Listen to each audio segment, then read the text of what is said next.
Hello guys, আসসালামু আলাইকুম। আশা করি সকলে ভালো আছেন। আজকের ভিডিওতে দেখে নেওয়া যাক এই প্রচণ্ড গরমের সকলের মর্মান্তিক অবস্থা। তাই ভাবলাম এই গরমে একটি ঠান্ডা ঠান্ডা শরবত আপনাদের সাথে শেয়ার করা যাক। তো চলেন দেখে নেওয়া যাক। তো প্রথমে আমি আইস বক্সে আগে থেকে আইসগুলো জমিয়ে রেখেছিলাম। আজকের শরবতটি সাধারণত আমি আইস দিয়েই করব। তো প্রথমে আমি 3 চামচ চিনি দিয়েছি। আপনারা আপনাদের যে যেরকম মিষ্টি পছন্দ করেন সেভাবে দিবেন। আর এখন দিয়ে দেবো আমি এই নর্মাল টেম্পারেচারে থাকা যে পানিটা ওইটা দিয়ে দিলাম। তারপর যে ট্যাঙ্ক, আমি এখানে একটা ইস্পাহানির ট্যাঙ্ক নিয়েছি, আপনারা যে কোনো ধরনের ট্যাঙ্ক নিতে পারবেন। আর আইসগুলো দিয়ে দিলাম।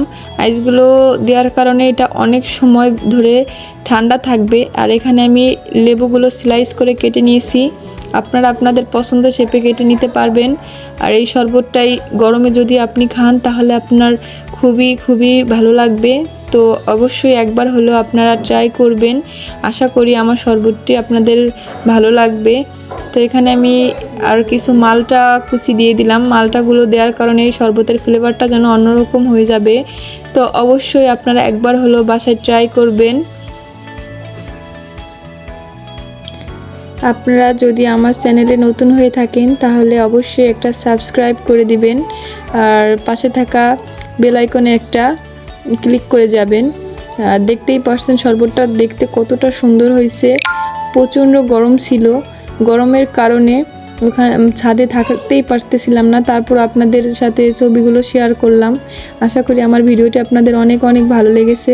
যদি ভালো লেগে থাকে তাহলে একটি লাইক করে, কমেন্ট করে, শেয়ার করে দিন। এটা ছিল আমার প্রথম ভয়েস। আপুরা যারা নিয়মিত আমার ভিডিও দেখেন তারা লক্ষ্য করেছেন যে আমি কখনোই ভয়েস দেই না। তো আজকে ভাবলাম আপনাদের সঙ্গে একটু গল্প করা যাক, তাই আমার ভয়েসটা দিলাম। যদি ভালো লেগে থাকে তাহলে আমি পরবর্তী ভিডিওতে আপনাদের সঙ্গে অনেক গল্প করব। আর আপুরা অবশ্যই আমার ভিডিওটি যারা দেখেছেন তারা একবার হলেও বাসায় এই শরবতটি ট্রাই করতে পারেন।